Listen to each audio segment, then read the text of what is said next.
നമസ്കാരം, JB ജംഗ്ഷനിലേക്ക് സ്വാഗതം. മലയാളി നെഞ്ചിലേറ്റുന്ന ഒട്ടേറെ ഗാനങ്ങൾ സമ്മാനിച്ച സുജാതയുമായിട്ടുള്ള സംഭാഷണം തുടരുകയാണ്. ഗായിക, അമ്മ, ഭർത്താവ്, ഇതൊക്കെ എങ്ങനെയാണ് സുജാതയുടെ ജീവിതത്തെ മാറ്റിമറിച്ചത്?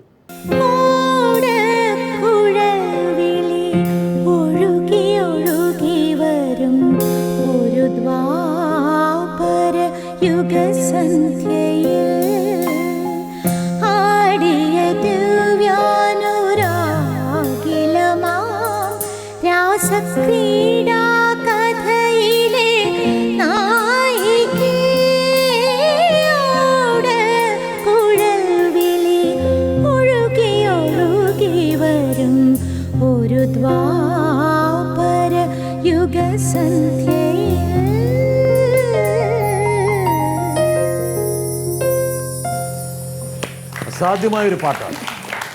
സുജാത ഇങ്ങനെ എന്താ പറഞ്ഞാൽ, ചില ആൾക്കാർ പറഞ്ഞു സുജാതയുടെ ശബ്ദത്തിൻ്റെ ഈ പറഞ്ഞ ഒരു നനുത്ത ഭാവം ഇങ്ങനെ കുറച്ചും കൂടി അത് പൊലിപ്പിച്ച് വരുന്നൊരു രീതിയാണ്. എന്ന കാരണം വെച്ചാൽ സാധാരണ രീതിയിൽ അല്പം പ്രായമാകുമ്പോൾ ശബ്ദം കുറച്ചും കൂടി ഖനപ്പെട്ടതാകേണ്ടതാണ്.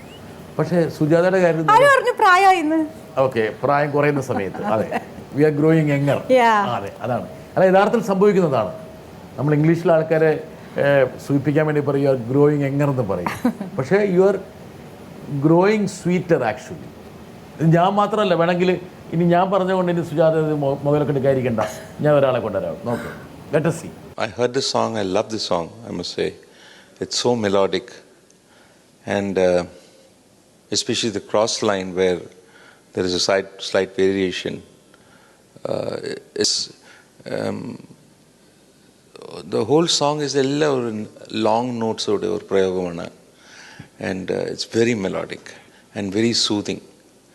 And in the samayathile in the part very different.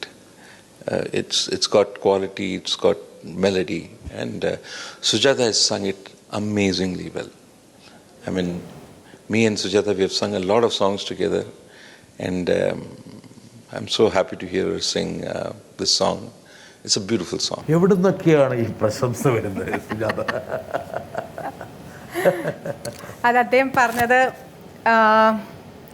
ഒറ്റമന്ദാരം എന്ന് പറഞ്ഞ ഏറ്റവും റിലീസ് സിനിമയിലെ മാമ്പൂ പൊഴിക്കുന്ന ഇതിൻ്റെ മ്യൂസിക് ഡയറക്ഷൻ ആരാന്നറിയാമോ? രമേശ് നാരായൺ സാർ. രമേശ് ജി ഈ പറഞ്ഞ പോലെ നമ്പർ ഓഫ് സോങ്സ് അദ്ദേഹം തന്നെ അധികം സിനിമകൾ ചെയ്യാത്ത ആളാണ്, വളരെ ചൂസ് ചെയ്ത് ചെയ്യുന്ന ആളാണ്. ഹിന്ദുസ്ഥാനി ഫ്ലേവറിൽ അതെ, അതിൽ നല്ല നല്ല പാട്ടുകൾ ഞാൻ പാടിയിട്ടുണ്ട്. ഒന്ന് എല്ലാവർക്കും അറിയാം, തട്ടം പേടിച്ച് വലിക്കല്ലേ മൈലാഞ്ചി ചെടിയേ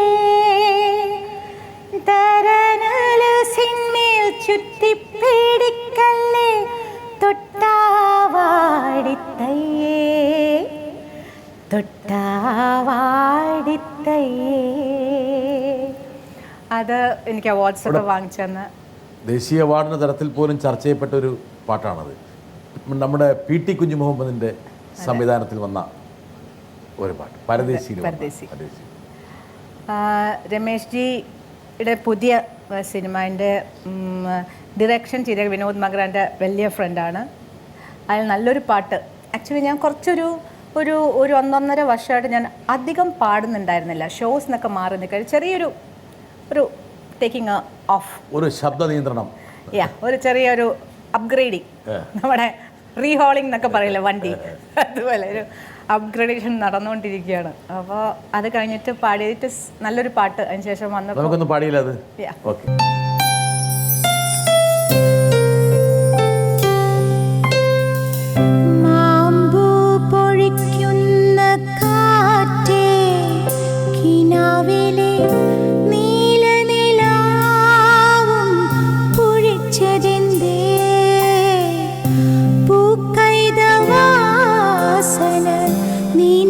പുലർച്ചയിൽ വേർപാടിതെന്തേ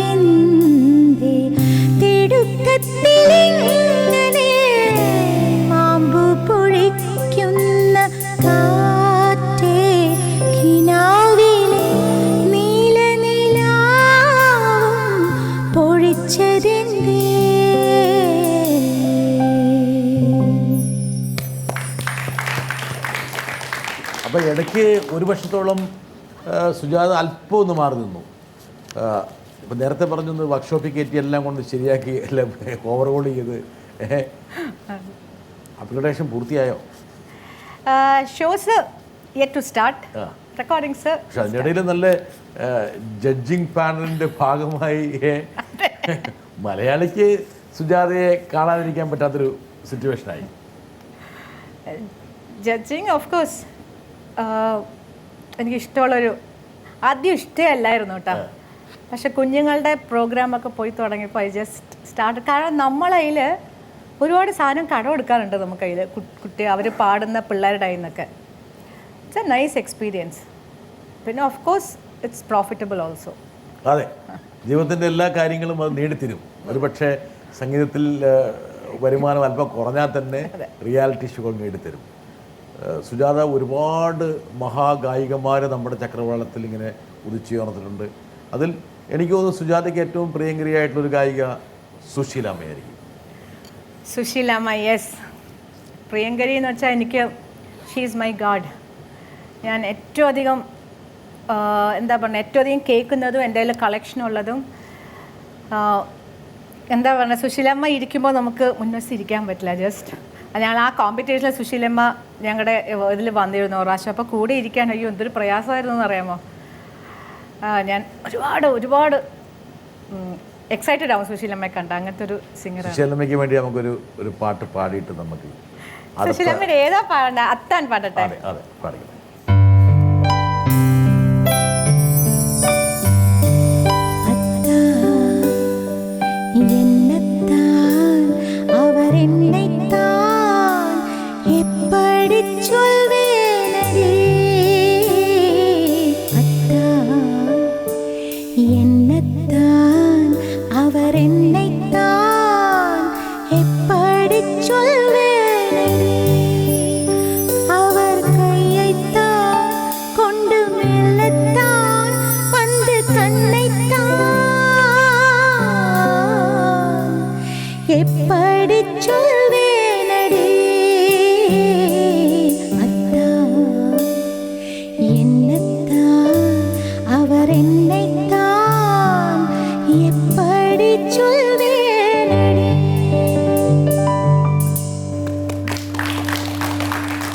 സുജാത ഈ പറഞ്ഞ പോലെ സുജാത ഇപ്പോൾ ഒരു മാതൃകയായി മാറുന്നൊക്കെയാണെന്ന് ആൾക്കാർ പറയണം. അതായത് സുജാതയെ കണ്ടു പഠിക്കണം എന്ന് പറഞ്ഞ ആൾക്കാരുണ്ട്.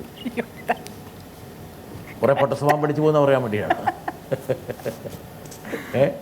സുജാതയുടെ ധാരണ സുജാത ഇപ്പോഴും കുഞ്ഞാണ്, അങ്ങനെ ആരും മാതൃകയാക്കേണ്ട ആളെന്ന് ആയിട്ടില്ല, അതിൻ്റെ പ്രായമായിട്ടിരുന്നാണ്. പക്ഷെ അങ്ങനെയല്ല ആൾക്കാർ. നോക്കാം ഒരാൾ പറയുന്നത്. ഹായ് സുചേച്ചി, അധികം ആർക്കും അറിയാത്തൊരു കാര്യമാണ്. എൻ്റെ കരിയറിൽ, എൻ്റെ സംഗീത സംവിധാനത്തിൽ ആദ്യമായി പാടുന്നത് ചേച്ചിയാണ്. നമുക്ക് പാർക്കാൻ എന്ന സിനിമയ്ക്ക് വേണ്ടി ചേച്ചി എൻ്റെ സംഗീതത്തിൽ പാടിയൊരു പാട്ടാണ് വനമുല്ലയിൽ വെയിലണഞ്ഞു കുടമണി കിലുക്കിയ പകലൊരുങ്ങി കുളി കഴിഞ്ഞു പുലരി മഞ്ഞിൻ മുടി നനഞ്ഞുലയുന്നു തെന്നൽ. പിന്നെ എൻ്റെ ജീവിതത്തിൽ ഞാൻ എപ്പോഴും ഏതൊരു സിംഗർ എൻ്റെ അടുത്ത് വന്നാലും പുതിയ സിംഗേഴ്സ് വന്നാലും അവരോടൊക്കെ പറയുന്നൊരു കാര്യമുണ്ട്. സുജാത ചേച്ചി സ്റ്റുഡിയോയിൽ വരുമ്പോൾ ചേച്ചിയുടെ കയ്യിലുണ്ടാകുന്ന ഡയറി, ആ ഡയറിയിൽ ചേച്ചി എല്ലാ പാട്ടുകളും കൃത്യമായി എഴുതി വയ്ക്കും. എന്താണ് പാടേണ്ടത്, എന്തൊക്കെയാണ് ചേഞ്ചസ് എന്ന്.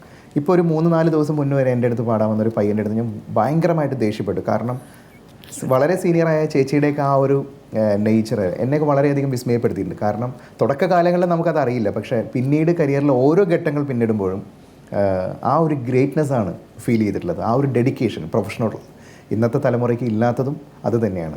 എന്താണ് ആ ഡെഡിക്കേഷൻ്റെ പുറകിൽ? എന്തായാലും സുജാതയുടെ ഗുണം കൊണ്ടൊരാൾക്ക് തെറിമേടിച്ചു കൊടുത്തു. അതെ, സോ സ്വീറ്റ് ഓഫ് ഹിം. എനിക്ക് ഞങ്ങളെല്ലാവരും ആ തലമുറയിൽ എല്ലാവരും അങ്ങനെയാ. അയ്യോ, ഞാൻ ആക്ച്വലി ഒന്നുമില്ല, ചിത്രയുടെ ബുക്ക് നോക്കിയ ഡേറ്റ് സഹിതം എല്ലാം, ആരാ മ്യൂസിക്, ഏത് സ്റ്റുഡിയോ പാടി, എത്ര സമയം, എല്ലാം അങ്ങനെ എഴുതിയിട്ടുണ്ട്. ഞാൻ മ്യൂസിക്കും ഇതും, പിന്നെ നമ്മൾ പാട്ട് പാടുമ്പോൾ എവിടെ ബ്രെത്ത് എടുക്കണം, എവിടെ കട്ട് ചെയ്യണം, അതൊക്കെ ആദ്യമേ വയ്ക്കും. അപ്പോൾ നമ്മൾ ഓർമ്മിച്ച് പാടും. അത് ചിലപ്പോൾ അല്ലെങ്കിൽ ശ്വാസം ആദ്യം എടുത്തില്ലെങ്കിൽ ആ ലൈൻ ഫുള്ള് കംപ്ലീറ്റ് ചെയ്യാൻ പറ്റില്ല, ഇടയ്ക്ക് വാക്കിൻ്റെ ഇടയിൽ കട്ട് ചെയ്യേണ്ടി വരും. പക്ഷെ അതൊക്കെ ലേറ്റർ ഇയേഴ്സിൽ ഇപ്പോൾ ആവശ്യമില്ല, കാരണം നമുക്ക് എപ്പോൾ വേണമെങ്കിലും പഞ്ച് ചെയ്ത് പാടാം. അന്നൊക്കെ നമ്മൾ ഓർക്കസ്ട്രയുടെ കൂടെ പാടുമ്പോൾ എല്ലാം അത് ഓർമ്മ വെച്ച് ചെയ്യണം.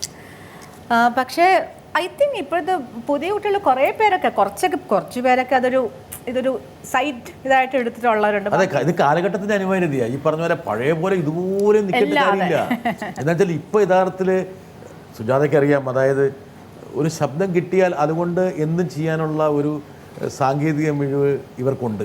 അല്ല, പക്ഷെ അത് ഞാൻ ടോട്ടലായിട്ട് യോജിക്കില്ല. കാരണം എന്തൊക്കെ പറഞ്ഞാലും ആ ഇൻസ്ട്രുമെൻറ്റിന് ശ്രുതി ചേർക്കാം, താളം ചേർക്കാം എന്നല്ലാതെ മേ ബി കുറച്ച് ചില സംഗതികളൊക്കെ വരുത്താം. പക്ഷെ ഫീൽ എന്ന് പറഞ്ഞൊരു സാധനമുണ്ട്, അത് പാടിയാൽ തന്നെ വരുള്ളൂ. ആയിക്കോട്ടെ, പക്ഷേങ്കിൽ ഗായകരുടെ പ്രാധാന്യം ഒരുപക്ഷെ സാങ്കേതിക വിപ്ലവം കുറേശ്ശെ കവർന്നെടുക്കുന്നുണ്ടോ എന്ന് ആൾക്കാർ ചോദിച്ചു തുടങ്ങിയിട്ടുണ്ട്. ചോദിക്കണ്ട നിങ്ങൾ ചോദിക്കണം. പണ്ടൊക്കെ നിങ്ങൾ കഷ്ടപ്പെട്ട് പാടിയിരുന്നത് ഒന്നും വേണ്ട, ഇന്ന് 2 ലൈനും 1 ലൈനും 3 ലൈനൊക്കെ ആയിട്ട് എന്തും ചെയ്യിക്കാം. അല്ല, 2 ലൈനും 1 ലൈനും നമുക്ക് എന്ത് പാടാം. ഇപ്പം ഞങ്ങളും ഒക്കെ അങ്ങനെ തന്നെ പാടണേ. 1 ലൈൻ തെറ്റിയ പകുതി വെച്ചൊക്കെ പഞ്ച് ചെയ്യാം. അതൊന്നും ഇപ്പോൾ ഒരു തെറ്റല്ല, കാരണം അത് അങ്ങനത്തെ മെഷീൻസ് ഉള്ളപ്പോൾ വൈ നോട്ട്. പക്ഷേ കാരണം അത് എന്നാലും ശബ്ദത്തിന്റെ ആ ഒരു പ്രാധാന്യം ഒരിക്കലും പോകില്ല എന്നുള്ളത് പോവില്ല. പിന്നെ ലൈവ് സിംഗിങ് വരുമ്പോൾ പിടികിട്ടും നമുക്ക് എന്താന്നുള്ളത് കൃത്യമായി മനസ്സിലാവും. അതെ, സുജാതയ്ക്ക് വളരെ വേണ്ട ഒരാളെ ഞാൻ ഇപ്പോൾ കൊണ്ടുവരാം. നോക്കാരാ സുജു, മോൾ ഓർക്കണുണ്ടോ? മോള് നമ്മളെല്ലാവരും കൂടി ഒരുമിച്ച് താമസിക്കുന്ന സമയത്ത് അമ്മ എന്തെല്ലാം കഷ്ടപ്പെട്ടിട്ടാണ് മോളെ വളർത്തിയത്. മോൾക്ക് പാട്ട് പാടാനുള്ള ആഗ്രഹം അറിഞ്ഞപ്പോൾ അമ്മ പാടാൻ അനുവദിച്ചു. അമ്മ കൂടെ വന്നു, പാടി, എല്ലാ പ്രോഗ്രാമിനും മോളുടെ കൂടെ വന്ന് സഹായിച്ചു. മോളുടെ ഡ്രസ്സുകൾ ഉണ്ടാക്കൽ, ഇതെല്ലാം അമ്മയ്ക്കൊരു നല്ല ഭാരിച്ച ജോലി തന്നെയായിരുന്നു. അങ്ങനെ വളർത്തിക്കൊണ്ടുവന്ന് മോളെ നല്ലൊരാളെ ഏൽപ്പിച്ചു. മോൾ പാട്ടുകളും നന്നായിട്ട് തന്നെ കൊണ്ട് നടന്നു. എല്ലാം ഭംഗിയായി. മോൾ വലിയൊരു പാട്ടുകാരിയായി മാറി, അറിയപ്പെട്ട ഒരു ഗായികയായി മാറ്റി. അത് അമ്മയാണ് മാറ്റിയത്. ജനങ്ങൾ സഹകരിച്ചു തീർച്ചയായിട്ടും. പക്ഷേ എന്നാലും അമ്മയ്ക്കാണ് അതിൽ ഏറ്റവും വലിയ പങ്ക്. ഇതുപോലൊരു അമ്മയെ ആർക്കും തന്നെ കിട്ടുകയില്ല എന്നാണ് എൻ്റെ അഭിപ്രായം. അത് മോൾ സമ്മതിക്കുന്നു എന്ന് ഞാൻ വിചാരിക്കുന്നു. അത് കഴിഞ്ഞ് മോളുടെ കല്യാണം കഴിഞ്ഞു, മോൾക്ക് കുട്ടിയായി. അമ്മ മോളുടെ ഒപ്പം വന്നു. ആ കൊച്ചുമോളെ നോക്കി, ശ്വേതയെ നോക്കി. അങ്ങനെ ശ്വേതയുടെ കല്യാണം കഴിയുമ്പോഴും അമ്മ കൂടെ തന്നെയുണ്ട്. ഇപ്പോഴും അമ്മ കൂടെ തന്നെയുണ്ട്. എനിക്ക് അറിയാനുള്ളത് എന്താണെന്ന് വെച്ചാൽ, ശ്വേതയ്ക്കൊരു കുട്ടിയാകുമ്പോൾ മോളുടെ അമ്മയെപ്പോലെ അത്രയും നല്ലൊരു അമ്മയായിട്ടും അമ്മുമ്മയായിട്ടും മാറാൻ മോൾക്ക് സാധിക്കുമോ? അതുപോലെ മോളെ വളർത്തിക്കൊണ്ടുവരാൻ പറ്റുമോ? അതിന് മോൾക്ക് എന്താണ് മറുപടി പറയാനുള്ളത്? വല്യമ്മയാണ് മോശക്കാരില്ല. അതെ, വല്യമ്മയുടെ കളവൊരുക്കി നല്ല പിച്ചൊക്കെ ഇട്ടിട്ടാണ് തുടങ്ങിയത്. എൻ്റെ വല്യമ്മ, ഞാൻ പറഞ്ഞില്ലേ, ഞങ്ങൾ താമസിച്ച അനുവിൻ്റെ അമ്മയാണ്. മുഖത്ത് എഴുതി വെച്ചിട്ടുണ്ട് അനുവിൻ്റെ അമ്മയാണ്. എനിക്ക് 2 പേരെ അറിയില്ലെങ്കിലും ഇത് കണ്ടാൽ മനസ്സിലാവും. അമ്മയുടെ മൂത്ത സിസ്റ്റർ. വല്യമ്മയും വല്യച്ഛനും ആണ് ഞങ്ങളുടെ എല്ലാ ഷോസിനും അമ്മയുടെ കൂടെ സപ്പോർട്ട് ഷോസിന് നിറയെ വന്നിരുന്നത്. പിന്നെ അമ്മയുടെ ഇളയ സിസ്റ്ററും ഹസ്ബൻഡും അവരുടെ മോളാണ് രാധിക, പാടുന്നത്, രാധിക തിലക്. ആൻഡ് വല്യമ്മ ചോദിച്ച ചോദ്യം ചരിത്രവും അല്ലെങ്കിൽ ഭാവി തെളിയിക്കേണ്ട കാര്യമാണ്. പക്ഷേ എങ്കിലും സുജാത വളരെ ഓപ്പണായിട്ട് ഞാൻ പറയണു, ഡെഫിനറ്റ്ലി എൻ്റെ അമ്മയെ പോലെ എനിക്ക് ആവാൻ പറ്റില്ല. ശ്രമിക്കാൻ ഷീ ഈസ് സോ സെൽഫ്ലെസ്. സ്വന്തം ഒരു ആഗ്രഹം, അമ്മയ്ക്ക് അമ്മയുടെയായിട്ട് ഒരു ആഗ്രഹവും ഇല്ല. എല്ലാം എന്ത് വേണമെങ്കിലും ബാക്കിയുള്ളവർക്ക്, അത് എനിക്ക് മാത്രമല്ല, ബാക്കിയുള്ളവർക്ക് എന്തൊക്കെ ചെയ്തു കൊടുക്കണം. അമ്മയ്ക്ക് കാലത്ത് എണീറ്റ് അത് മാത്രമേ ഉള്ളൂ. അമ്മയുടെയായിട്ട് ഒരു ആഗ്രഹം ഇതുവരെ ഒന്നുമില്ല. അതെങ്ങനെ ഒരാൾക്ക് പറ്റണമെന്ന് എനിക്കറിയില്ല. നമ്മൾ എന്തായാലും നമ്മുടെ ജീവിതം പ്ലാൻ ചെയ്തിട്ടുള്ള ബാക്കിയുള്ളവരുടെ നോക്കുള്ളൂ. ഓഫ് കോഴ്സ് ഇപ്പോൾ ശ്വേതയ്ക്കൊക്കെ എന്തെങ്കിലും ഉണ്ടെങ്കിൽ അതും എൻ്റെ സൈഡിലുണ്ടാവും. പക്ഷെ എൻ്റെ കാര്യങ്ങൾ ഞാൻ നടത്തിക്കൊണ്ടേ ഇത് ചെയ്യുള്ളൂ. അങ്ങനെ ഒരു അമ്മയായി തീരണമെങ്കിൽ അത് ഡിഫിക്കൽട്ടാണ്. I hope I can become.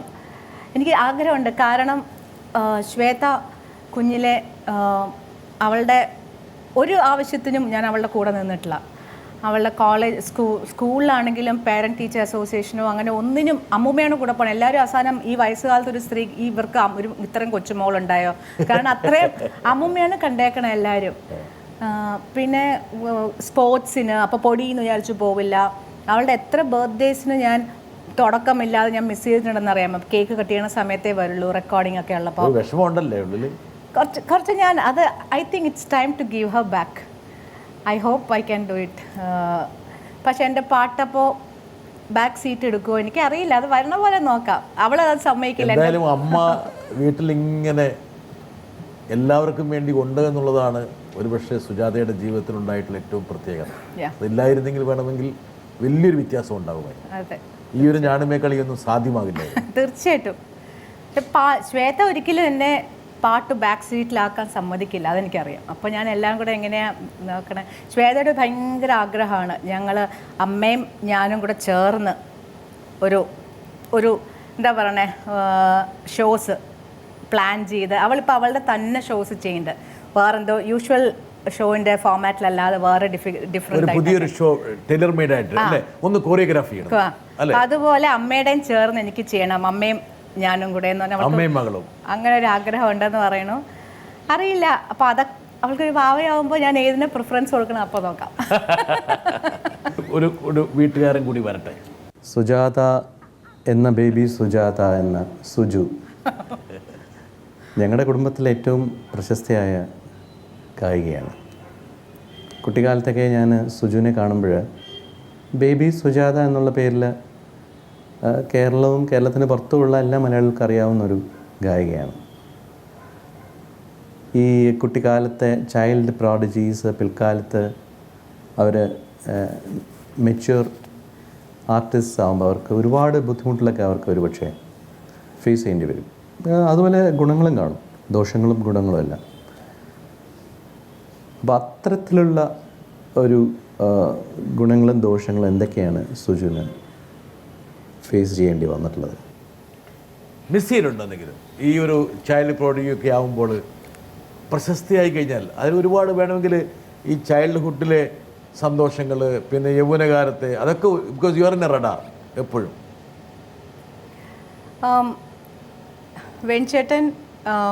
വെൺചേട്ടൻ also was ചെറുതിൽ ഒരുപാട് പാടിയിരുന്ന ആളാണ്.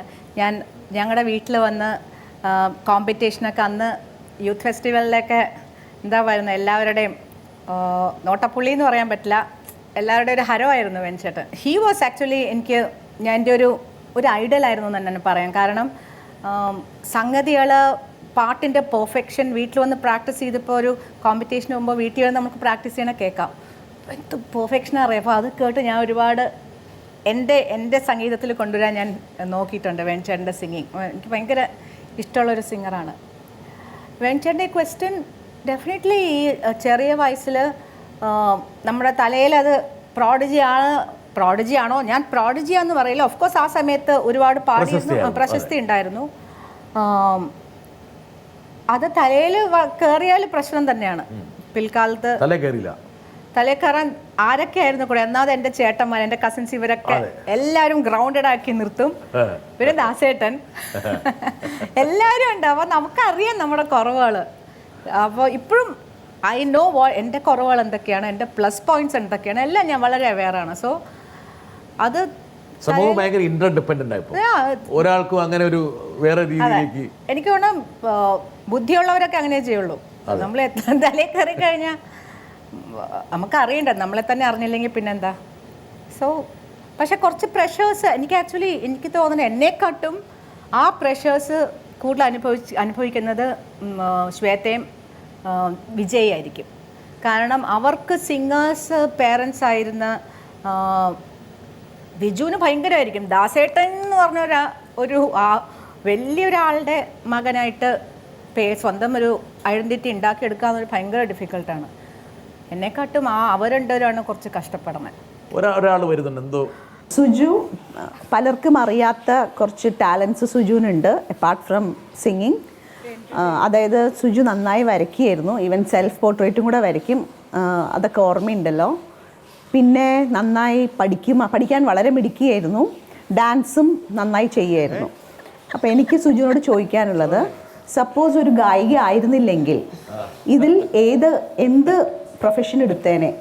ഒരു വരയ്ക്കണ ഒരാളാകുമോ, അതോ പഠിത്തത്തിൽ മുകളിലേക്ക് പോകുമായിരുന്നോ, അതോ ഡാൻസർ ആവുമായിരുന്നോ, അതല്ല വേറെ ഏത് വേറെ ഓക്യുപ്പേഷൻ ആയിരിക്കാം എടുത്തത്, അല്ലെങ്കിൽ പ്രൊഫഷൻ? എന്തായാലും പാർവതി, ഈ ഒരു ഇന്റർവ്യൂവിന്റെ പരിസമാപ്തിയിൽ സുജാതയുടെ ഒരു ഡാൻസ് ഉണ്ടാവും.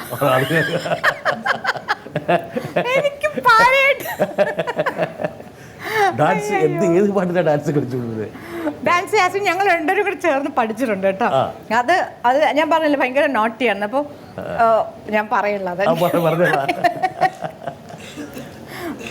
കോളേജിലൊക്കെ ഡാൻസ് പെർഫോമൻസ് ഉണ്ടായിരുന്നു? കോളേജിലല്ല, സ്കൂളിൽ വെച്ചൊക്കെ ഡാൻസ് ചെയ്തിരുന്നു, അത്രേ ഉള്ളൂ. അല്ലാതെ പ്രാക്ടീസ് ചെയ്യുന്നുണ്ടോ? അയ്യോ, എനിക്ക് ഡാൻസ് ഒന്നും പറ്റില്ല. അത് വെറുതെ എന്നെ കളിയാക്കാൻ വേണ്ടി. നമുക്ക് അടുത്തൊരു സ്റ്റേജ് ഷോയ്ക്ക് സുജാതയുടെ ഡാൻസ് ആക്കിയത് ഒരു ചേഞ്ച്.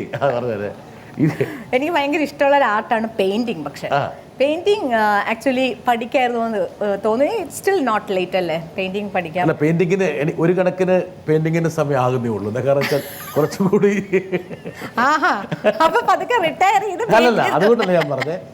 നമ്മൾ കുറച്ചുകൂടെ നമ്മളെ കുറിച്ച് ചിന്തിക്കുന്ന ഒരു സമയം വരുന്നുണ്ട്. നമ്മൾ അങ്ങനെ ചിന്തിക്കുന്നതിൽ നിന്ന് കുറച്ചുകൂടെ കഴിയുമ്പോൾ ഇങ്ങോട്ട് വരും. അപ്പോൾ ഇതൊരു റൈറ്റ് ടൈമാണ്. വേണമെങ്കിൽ ഇപ്പോൾ വേണമെങ്കിൽ വരച്ച് വേണമെങ്കിൽ പിക്കാസോ ഒക്കെ ആവുമെന്നാണ് വേണമെങ്കിൽ. എനിക്ക് ഭയങ്കര ഇഷ്ടമായി. എസ്പെഷ്യലി പെയിന്റ് ചെയ്യുന്ന ആൾക്കാരെ ഭയങ്കര റെസ്പെക്റ്റ് ഉള്ള ഒരു ആർട്ടാണ്. പക്ഷേ അതിൻ്റെ ഞാനൊരു ഇപ്പൊ പെട്ടെന്ന് ഇഷ്ടമുള്ള ആക്ടിങ്.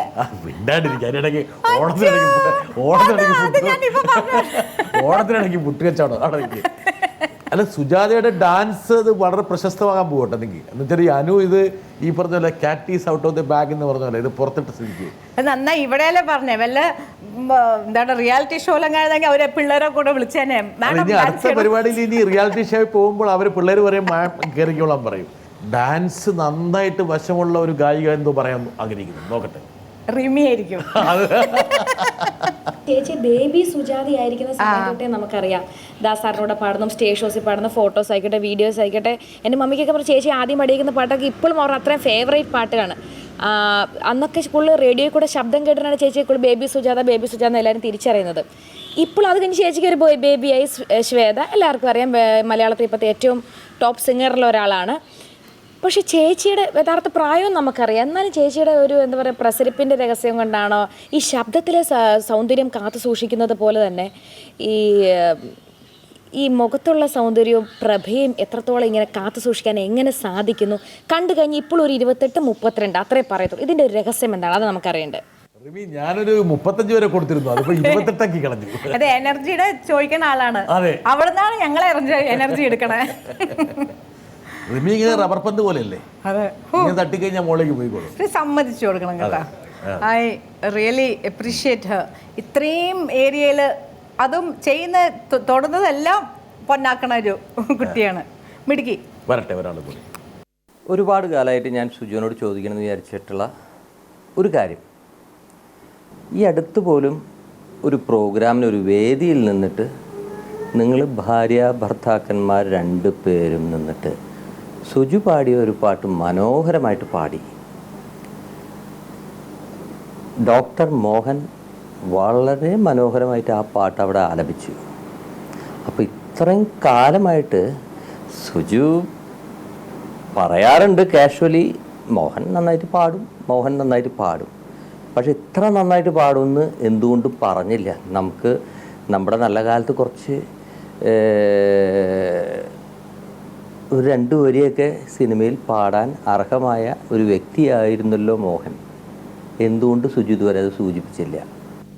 എൻ്റെ അവസ്ഥയെപ്പച്ച സുജാതയ്ക്കെതിരെ, അതായത് നല്ല കഴിവുള്ള ഒരു ഗായകൻ വീട്ടിലുണ്ടായിരുന്നിട്ട് ആ ഗായകൻ്റെ കഴിവിനെ പുറത്തേക്ക് കൊണ്ടുവരുന്നതിൽ സുജാത പങ്കുവഹിച്ചില്ല, അടിച്ചമർത്തി.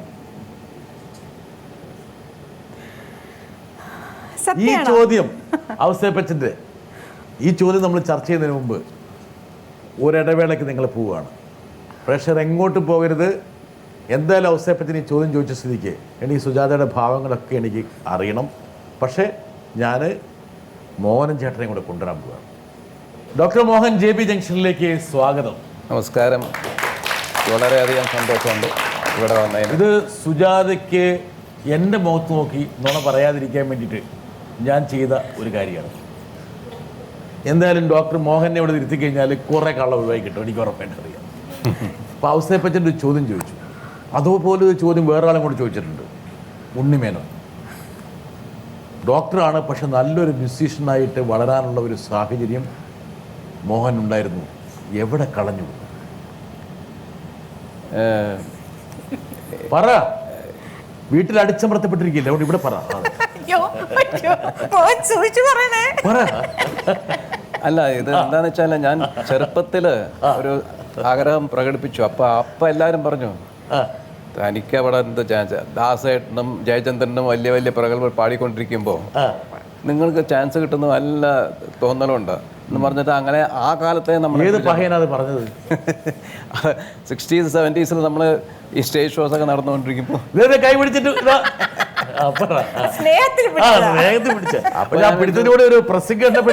പറഞ്ഞത് ശരിയായിരിക്കും, നമുക്ക് വലിയ കഴിവൊന്നുമില്ല, ഇങ്ങനെ സ്റ്റേജിൽ പാടാനുള്ള കഴിവേ ഉള്ളൂ. അപ്പോൾ എന്ന് പറഞ്ഞാൽ ഞാൻ പിന്മാറി.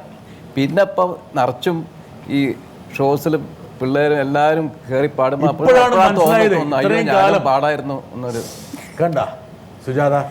ഞാൻ സത്യം ഒരു മനസ്താവുണ്ട് മൂപ്പർക്ക്. ഞാനൊരു കാര്യം പറയട്ടെ. മോഹൻ പാടുമായിരുന്നു, ഓഹോ ഒന്ന് പാടില്ലായിരുന്നു. ഓക്കെ, നല്ല സിംഗറാണ്, പാട്ട്.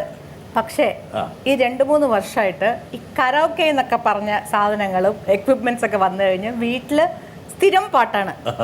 അത് ഞാൻ ഇല്ല, ശരിക്കും വേറെ മുറിയുണ്ട്, അവിടെ നിന്ന് കംപ്ലീറ്റ് പാടി പാടി തെളിഞ്ഞു. ശരി, അത് വളരെ മോശം. അതായത് ഇപ്പൊ അടുത്ത കാലത്ത് ഒന്ന് സുജാത പറഞ്ഞു എനിക്ക് വീട്ടിലേക്ക് കയറാൻ പറ്റത്തില്ല, അവിടെ ഫുൾ പാട്ടാണ്. 2 പറഞ്ഞതെന്ന് വെച്ചാൽ ഇപ്പോഴാണ് പാടി തെളിഞ്ഞത്. ശരിയാണ്, പറഞ്ഞത് ശരിയാണ്. ഫുൾ ടൈം ഞാൻ ഒരു മുറിയിലിരുന്ന് പ്രാക്ടീസ് ചെയ്തുകൊണ്ടിരിക്കും. കാരണം നിറച്ചും ഇപ്പോൾ കറോക്കെ ഷോസ് ചെയ്യുന്നുണ്ട്, പ്രൊഫഷണൽ കോർപ്പറേറ്റ് ഷോസ്. അല്ല, ഈ ഒരു പരിശീലനം നേരത്തെ ആകാമായിരുന്നു എന്നൊരു തോന്നലൊരു മിസ് ഔട്ട് ചെയ്തു. ശരിക്കും അങ്ങോട്ട് സീരിയസ് ആയി എടുത്തില്ല. അന്ന് ഒരു മനസ്സിലൊരു മിസ്സിങ് ഉണ്ടല്ലേ? അന്ന് മര്യാദയ്ക്ക് ശരിക്കും ശാസ്ത്രീയ സംഗീതവും ഹിന്ദുസ്ഥാനിയൊക്കെ പഠിച്ചിരുന്നെങ്കിൽ കുറച്ചുകൂടെ അറ്റ്ലീസ്റ്റ് ഒരു പാടായിരുന്നു. യഥാർത്ഥത്തിൽ താങ്കൾ ഈ മെഡിക്കൽ പ്രൊഫഷനിലേക്ക് പോയെങ്കിലും താങ്കൾ ജീവിതത്തിൽ താങ്കൾ വരിച്ചത് സംഗീതത്തെയാണ്. അതെ, പക്ഷെ ഞാൻ കോളേജ് ലെവലിൽ സ്കൂൾ ലെവലിൽ നിറച്ചും പ്രൈസസ് അടിച്ചിട്ടുണ്ട്. സുജാതയ്ക്ക് അറിയോ ഇത്രത്തോളം സമ്മാനം മേടിച്ച ഒരാളാന്നുള്ള കാര്യം? അതറിയാം, അറിയാലേ. പിന്നെ പക്ഷെ അത് ഇതുവരെ എൻ്റെ അടുത്ത് പറഞ്ഞിട്ടില്ല കേട്ടോ. മാത്രമല്ല ഞാൻ പറഞ്ഞ വളരെ കറക്റ്റ്. അതായത് മോഹൻ ജീവിതത്തിൽ വിവാഹം കഴിച്ചത് സംഗീതത്തെയാണ്. എന്ന കാരണം വെച്ചാൽ സുജാത എന്ന് പറഞ്ഞ ഗായികയാണ് കഴിച്ചത്. അതെ, അത് ദാസേട്ടൻ പറഞ്ഞ പോലെ ആദ്യത്തെ സ്റ്റേജിൽ ഗുരുവായൂരിൽ കാണുമ്പോൾ അന്ന് ആ സ്റ്റേജിൽ ഞാനും ഉണ്ട്. ഞാൻ സ്റ്റേജിലിരിക്കണം. സുജാതയ്ക്ക് വയസ്സ് എത്രയായിരുന്നു? വയസ്സ് 8, 9, 10 അല്ലേ? 9 വയസ്സിൽ പാടി കഴിഞ്ഞിട്ട് നേരെ അമ്മ മുമ്പിലിരിക്കണ്ട, അവിടെ പോയിരിക്കല്ല വേണ്ട, അതിന് പകരം എൻ്റെ അടുത്താണ് വന്നിരുന്നത്. 9-ാം വയസ്സിൽ സുജാതയ്ക്ക് മനസ്സിലായി എൻ്റെ പുതുസുത വരനാണ് ഇവിടെ ഇരിക്കാൻ പോകുന്നത്. ദൈവമേ, അമ്മ അപ്പുറത്തുണ്ട്, ഒരുപാട് ആൾക്കാരുണ്ട്, പക്ഷെ ഓടിക്കയറി ഇവിടെ വന്നിരുന്നു. പിന്നെ പിറ്റേ ദിവസം ഗുരുവായൂർ അമ്പലത്തിൽ തൊഴുകാൻ ചെന്നപ്പോൾ ഇങ്ങനെ ഞാൻ പ്രദർശനം വെച്ചോണ്ടിരിക്കുമ്പോൾ പെട്ടെന്നൊരു കുട്ടി എൻ്റെ പിന്നടുത്ത്, ഇന്നലെ കണ്ട ചേട്ടനല്ലേ എൻ്റെ പിന്നാലെ വന്നിട്ട് ചവിട്ടി. അപ്പോൾ ആരുടെ പിന്നാലെ പോയി എന്നുള്ള കാര്യം തർക്കമില്ല ഇപ്പൊ കറക്റ്റായി. പക്ഷേ ഈ പറഞ്ഞ പോലെ മോഹൻ, അതായത് ഞാൻ നിങ്ങളുടെ ഈ 2 പേരുടെയും വിവാഹം ജീവിതം എല്ലാം ഞാൻ ഇങ്ങനെ പരിശോധിച്ചു, നല്ല അനാട്ടമി ചെയ്തിട്ടുണ്ട്. യഥാർത്ഥത്തിൽ സുജാതയേക്കാൾ ഒരു 10-12 വയസ്സിൻ്റെ ഡിഫറൻസ് മോഹൻ ഉണ്ടെങ്കിൽ പോലും സുജാത എപ്പോഴോ ജീവിതത്തിലേക്ക് വരുമെന്ന് മോഹൻ എപ്പോഴോ ഒരു നനച്ചിരുന്നു. അത് അല്ലെങ്കിൽ വീട്ടുകാർ, ദാസേട്ടൻ, എനിക്കൊന്ന് ചെമ്പേസ്വാമിയാണ്. അതെ, കറക്റ്റ്. അത് എൻ്റെ അമ്മയുടെ ഗുരു ചെമ്പേസ്വാമിയായിരുന്നു. അങ്ങനെ ചെമ്പേസ്വാമിയും ദാസേട്ടനും കൂടെ ചേർന്ന് ആ സമയം വന്നപ്പോൾ ആലോചിച്ച് വന്ന കല്യാണമാണ് ഇത്. ഇങ്ങനൊരു ദുരന്തം സംഭവിക്കുന്നുള്ള കാര്യം ചെമ്പേസ്വാമി പറഞ്ഞിരുന്നല്ലേ? ചെമ്പേസ്വാമി അമ്മയായിട്ട്. പക്ഷേ ഞാൻ ഒരിക്കലും അത് സാഫല്യമാവെന്ന് വിചാരിച്ചതേ ഇല്ല. കാരണം അങ്ങനെ സഫലമായപ്പോൾ മോഹനൻ നിങ്ങൾ സ്റ്റേജിൽ കണ്ട് ആരാധിച്ചിരുന്ന ഒരു കുട്ടി, പിന്നെ അതിന് ശേഷം എല്ലാ ഗാനമേളകളും പോയി ഞാൻ അറ്റൻഡ് ചെയ്തിട്ടുണ്ട്. ഓ, അത് ശരി. ചുറ്റുപാട് നടന്ന ഗാനമേള എല്ലാം. കല്യാണത്തിന് മുമ്പേ ഒരു പ്രോഗ്രാമിന് അന്ന് നിശ്ചയിച്ചിട്ടില്ല, പക്ഷെ എങ്കിലും എവിടെയോ എന്തോ മനസ്സിൽ എന്തൊക്കെയോ ഒരു ഉള്ളിലൊരു ടോക്ക് നടക്കുന്നുണ്ട്. അപ്പോൾ ഞാൻ ഒരു പാടി, ഈ കൈകളിൽ വീണാടുവാൻ ഞാൻ പാടുമ്പോൾ മോഹൻ ഇങ്ങനെ നടന്നു വരണു ഏതൊരു പ്രോഗ്രാമിന്, മോഹൻ ഓഡിയൻസിന്. അപ്പോൾ ദാസേട്ടനും അതൊന്ന് വിഷ്വലൈസ് ചെയ്തിരുന്നെങ്കിൽ എവിടെ എത്തിയത്? ഒരുപക്ഷെ സിനിമയിലൊക്കെ ഇങ്ങനെ ഈ പറഞ്ഞ നായിക പാടുമ്പോൾ ഇങ്ങനെ മോഹൻലാലും മമ്മൂട്ടിയൊക്കെ ഇങ്ങനെ നടന്നു വരുന്ന പോലെ ഒരു സ്ലോ മോഷൻ കൂടെ ആയിരുന്നെങ്കിലുണ്ടല്ലോ കേമായത്. അത് പറഞ്ഞത് ദാസേട്ടൻ്റെ ബ്രദറിൻ്റെ കല്യാണത്തിന് ഞങ്ങൾ രണ്ടുപേരും പാടിയപ്പോഴും ഞാൻ മാടപ്രാവേ പാടിയപ്പോൾ അപ്പോഴാണ് ദാസേട്ടൻ പറഞ്ഞു മാടപ്രാവ് വരും. പക്ഷെ എങ്കിൽ പോലും സ്നേഹവും ഇഷ്ടമൊക്കെ ഉണ്ടായിരുന്നെങ്കിൽ പോലും ഒന്ന് പ്രണയിച്ചടക്കാൻ പറ്റിയില്ലല്ലേ? ഞങ്ങളുടെ എൻഗേജ്മെൻറ്റ് ആക്ച്വലി 1.5 വർഷം ഉണ്ടായിരുന്നു. കാരണം I was waiting for to get major. 16 something ആകുമ്പോഴാണ് നമ്മുടെ എൻഗേജ്മെന്റ് വന്നത്. അപ്പൊ ആ സമയത്ത് കല്യാണം കഴിക്കാൻ പാടില്ലല്ലോ, 18 കഴിയണ്ടേ? അതെ. അപ്പൊ ആ 18 ആവണ വരെ ഞാൻ കാത്തിരുന്നു. ആ സമയത്ത് നല്ല പ്രണയമായിരുന്നു. പ്രണയ സമയം. ആ സമയത്ത് അന്ന് പിന്നെ ഈ സെൽഫോണൊന്നും ഇല്ല, ഈ ട്രങ്ക് ബുക്കിംഗ് ആയിരുന്നു. ട്രങ്ക് ബുക്ക് ചെയ്ത് വെയിറ്റ് ചെയ്തിട്ട് ഫോണിൽ സംസാരിക്കുക. പിന്നെ എഴുത്തെഴുത്. ഞങ്ങൾ എവിടെയും പോവാൻ സമ്മതിക്കില്ല, സിനിമയ്ക്ക് ഒന്നും പോവാൻ സമ്മതിക്കില്ല.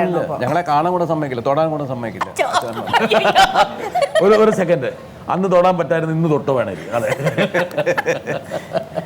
എന്തൊരു ക്രൂരതയതല്ലേ. അതെ, ആ കാലഘട്ടത്തിൽ അച്ഛനമ്മമാർ അങ്ങനെയായിരുന്നു, വളരെ സ്ട്രിക്റ്റ് ആയിരുന്നു.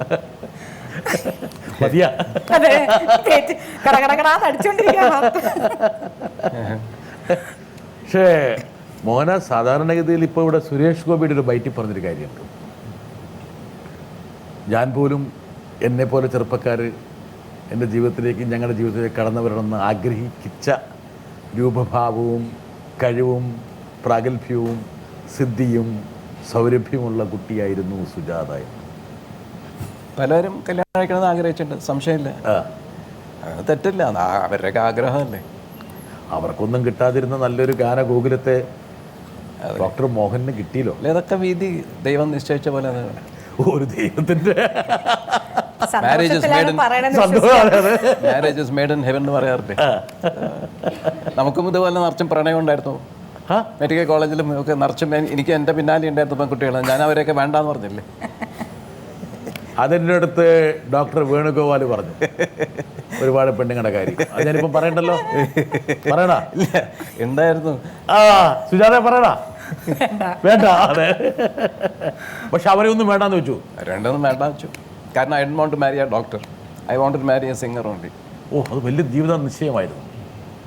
ആ പെണ്ണുങ്ങളൊക്കെ ഇപ്പം കാണുമ്പോൾ ഡോക്ടർ മോഹന നമ്മളെയൊന്നും കനിഞ്ഞില്ലല്ലോ. അതെ, കുറേ പേർക്ക് മനോവേദനയുണ്ട്, ഉണ്ട്, ഹാർട്ട് ബ്രേക്ക് ഇപ്പോഴും പ്രകടിപ്പിക്കാറുണ്ട് അവരൊക്കെ. ഇപ്പം അവരൊക്കെ അമ്മൂമ്മമാരായി.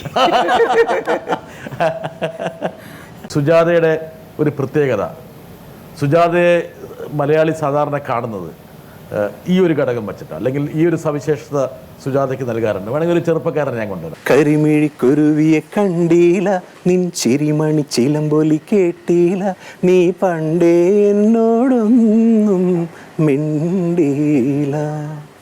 ഇത് ഞാൻ ചേച്ചിയുടെ കൂടെ പാടിയ സോങ്ങാണ്. ഇതും തൊട്ടുരുമ്പിയിരിക്കാനും ഒക്കെ ചേച്ചിയുടെ കൂടെ പാടിയിട്ടുള്ളതാണ്. ശരിക്കും പറയുകയാണെങ്കിൽ ഇത് പാടിയ സമയത്ത് ഞാൻ ചേച്ചി പാടി കഴിഞ്ഞതിന് ശേഷം അതിൽ നിന്നും കൂടെ ഇൻസ്പയർ ചെയ്താണ് ഞാൻ പാടിയത്. അപ്പോൾ സാറിനോട് ഞാൻ ചോദിച്ചിരുന്നു, ഈ കാവിൽ ഇത് കഴിഞ്ഞ് വരുന്ന കാവിൽ വന്നീല, അത് ചേച്ചി പാടിയ പോർഷനാണ്. ആ പോർഷൻ കൂടെ ഞാൻ എവിടെയെങ്കിലും ഒരു അനുപല്ലവി, ഒരു മിഡ് പല്ലവിയിലോ ലാസ്റ്റ് പല്ലവിയിലോട് പാടിക്കോട്ടെ എന്ന് ഞാൻ ചോദിച്ചു സാറിന്. കാരണം അത്രയും ബ്യൂട്ടിഫുൾ ആയിട്ടാണ് ചേച്ചി പാടി വെച്ചത്. അപ്പോൾ ആ പോർഷൻസ് എവിടെയെങ്കിലും ഒരു സ്ഥലത്ത് എനിക്ക് പാടാൻ തരാമോ എന്ന് ഞാൻ സാറിനോട് ചോദിച്ചിരുന്നു. അപ്പോൾ സാറ് പറഞ്ഞു അത് ഫീമെയിൽ പോർഷനാണ്, അത് പാടാൻ പറ്റില്ല എന്ന് പറഞ്ഞിരുന്നു. ഏറ്റവും കൂടുതൽ എനിക്ക് എൻ്റെ സിംഗിങ്ങിൽ അതിൻ്റെ ലിറിക്സ്, അതിൻ്റെ മ്യൂസിക്കിനോടൊപ്പം തന്നെ ചേച്ചിയുടെ ആ ഒരു ഫീൽ എന്നെ ഒരുപാട് ഇൻസ്പയർ ചെയ്തിട്ടുണ്ട്. ഇത്രയും ഫീല് ഇതെങ്ങനെയാണ് സാധിക്കുന്നത്, അല്ലെങ്കിൽ ആ ഒരു വോയിസും ആ ഫീലും ആ സോങ്സും ആയിട്ടുള്ള ഒരു കെമിസ്ട്രി എങ്ങനെയാണെന്ന് എനിക്ക് അറിഞ്ഞാൽ കൊള്ളാമെന്നുണ്ട്. ഈ ഫീലാണ് മോനെ ഈ ഫീലിനെ കൊണ്ടുവന്നത്. ഈ ഫീലിലാണ് മൂപ്പർ പെട്ടുപോയത്. ആണോ? അതെ അതെ. മോഹൻ സാറിന് റെക്കോർഡിങ്സിനൊന്നും വരാറില്ല, അപൂർവമായിട്ട്. ഇപ്പൊ നേറ്ററില്ലാതെ മാത്രം റെക്കോർഡിങ്ങിന് മോഹൻ ഉണ്ടായിരുന്നു. റഹ്മാന്റെ ആ സമയത്ത് റെക്കോർഡിങ്സിനൊക്കെ ഒരുപാട് ലേറ്റ് ആവില്ലേ? അപ്പോൾ നമ്മുടെ ഡ്രൈവറൊന്നും അത്ര നേരം വെയിറ്റ് ചെയ്യില്ല. അപ്പോൾ മോഹൻ അവിടെ വന്ന് സ്റ്റുഡിയോയിൽ എവിടെയെങ്കിലും കിടന്നുറങ്ങും. എന്നിട്ട് രാത്രി 4 മണിയാകുമ്പോൾ തിരിച്ചെന്നെ കൊണ്ടുപോകും. നേറ്ററില്ലാതെ മാത്രം he was they for the recording. So ആ പാട്ട് എനിക്ക് എപ്പോഴും സ്പെഷ്യലാണ്, മോഹൻ ഉണ്ടായിരുന്നതുകൊണ്ട്. എന്തായാലും മോഹൻ വളരെ പ്രിയങ്കരനാണ് ഞങ്ങൾക്ക് എല്ലാവർക്കും. എന്താ കാരണം വെച്ചാൽ സുജാത എന്നുള്ള ഗായികയെ എല്ലാ അർത്ഥത്തിനും പരിപോഷിപ്പിച്ചത് മോഹനാണ്. മോഹനെ പോലുള്ളൊരു പ്രോത്സാഹനജനകമായ ഒരു ഭർത്താവില്ലായിരുന്നില്ലെങ്കിൽ ഒരു പക്ഷേ അദ്ദേഹം പറഞ്ഞ ഒരു ഭാവഗായികയെ മലയാളിക്ക് കിട്ടില്ലായിരുന്നു. പക്ഷെ മോഹനൻ്റെ ഗായകൻ എന്നുള്ള സിദ്ധി നമുക്ക് സ്ഥാപിക്കേണ്ട സമയമായിരിക്കും. എന്തായാലും ഈ ഷോയിൽ ഒരു പാട്ട് മോഹൻ പാടണം. ആ പാട്ട് പാടുമ്പോൾ സുജാത അത് കേട്ട് ആസ്വദിക്കണം. അതെ, ഞാനൊരു പഴയൊരു ഹിന്ദി പാട്ട് പാടാം. ഞാൻ കോളേജിൽ പ്രൈസ് അടിച്ചൊരു ഗാനം 1970 ആനന്ദ് എന്ന സിനിമയിൽ മുകേഷ് പാടിയ കഹീ ദൂർ. ഈ പാട്ട് പാടിയപ്പോഴല്ലേ ഡോക്ടർ വേണുഗോപാലനോട് പറഞ്ഞു 2 പെൺകുട്ടികൾ പ്രപ്പോസ് ചെയ്തെന്ന് പറഞ്ഞ ആ പാട്ടല്ലേ? അതെ. ആ കറക്റ്റ്. ഓക്കെ, കറക്റ്റ്, അത് കറക്റ്റ്. അയ്യോ പാവം കേട്ടോ, കഷ്ടം. അല്ല കറക്റ്റാണ് ഞാൻ പറഞ്ഞത്. ചോദിച്ചു നോക്ക്. അല്ലേ? അതെ, ഞാൻ അറിഞ്ഞിട്ടില്ല. വരട്ടെ. ആ നമ്മുടെ പത്മജയുടെ ഹസ്ബൻഡില്ലേ, അവരൊരുമിച്ചുണ്ടായിരുന്നതാണ്. അല്ല ഈ പാട്ട് പാടിക്കഴിഞ്ഞിട്ട് അപ്പൊ 2 പെൺകുട്ടികൾ വന്നു. പറ. ഓക്കെ, എല്ലാ പാട്ട് പാടുമ്പോഴും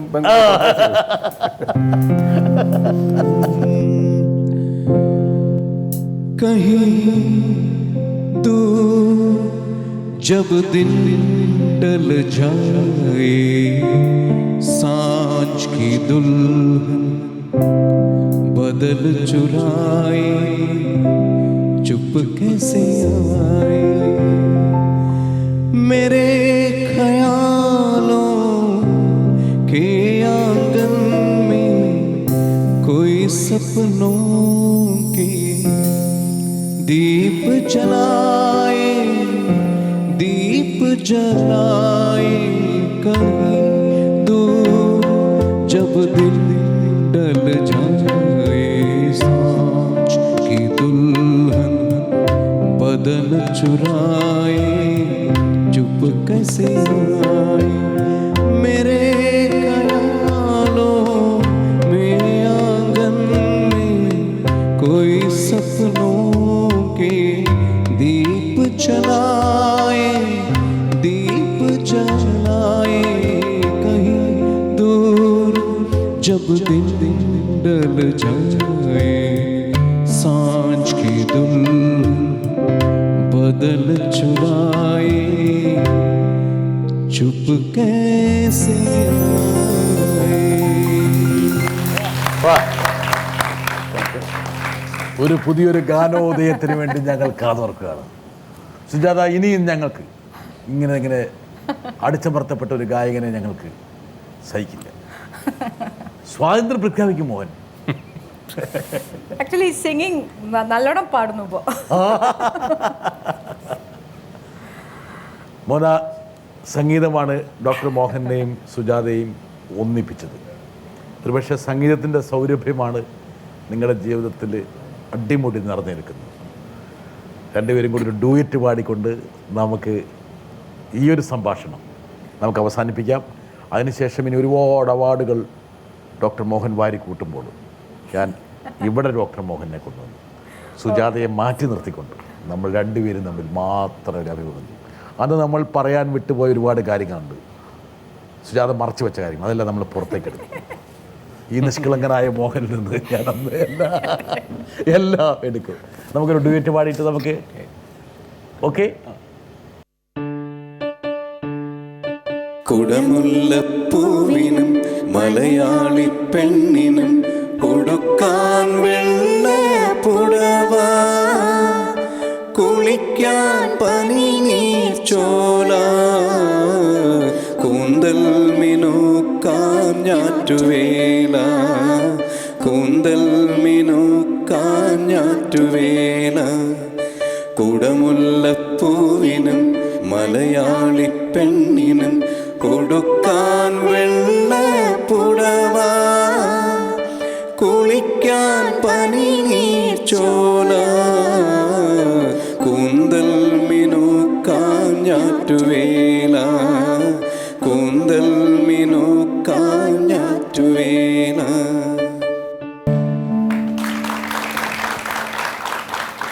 ഈ സംഗീത സബരിയ ഇനിയും വളരെ വിജയപ്രദമായി മുമ്പോട്ട് പോകട്ടെ. സുജുവിനെ ഒരുപാട് നാഴികക്കല്ലുകൾ ഇനിയും ഇട്ട ശേഷം ഇവിടെ വീണ്ടും കാണാനുള്ള ഭാഗ്യം ഞങ്ങൾക്കുണ്ടാകട്ടെ. ഒരുപക്ഷെ slip between the cup and the lip എന്ന് പറയുന്നത് പോലെ തെന്നിപ്പോയ ആ ദേശീയ അംഗീകാരവും മറ്റ് ബഹുമതികളൊക്കെ സുജുവിൻ്റെ ജീവിതത്തിലേക്ക് വരട്ടെ. അതുപോലെ ഡോക്ടർ മോഹൻ എന്നുള്ള ഗായകൻ ഉരുത്തിരിയട്ടെ. രണ്ടുപേർക്കും ഒരുപാട് നന്ദി. ഇത്രയും സമയം ഞങ്ങളോടൊപ്പം ചെലവഴിച്ചതിന്. കാണാം. അതുവരെ നന്ദി, നമസ്കാരം. Thank you.